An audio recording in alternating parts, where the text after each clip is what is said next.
Hey guys, welcome back with me again in this channel. On today's tutorial, I'm going to show you how you can add animations and transitions to the WPS presentation. So here I've already opened a presentation, and let's say I want to add transition and also animations in between the slides. So what you need to do is just go to the transition or animations tab at the top and then choose the kind of transitions that you want for your slide. For example, I'm going to go with this morph here. Just choose the one that you want and you can click on apply to all if you want to apply it to all of the slides.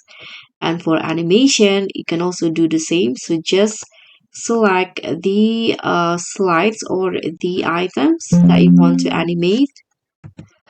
For example, in here, I'm going to animate this items here, this graphic. You can go to animations and choose the kind of animations that you want. For example, I'm going to go with this appear animation or blinds. So just choose which animations that you want. And that's it. So that's how you can add animations and transitions to your slides in the WPS presentation. Thank you so much for watching. Don't forget to like, comment, and subscribe. Also, click on thanks. Bye.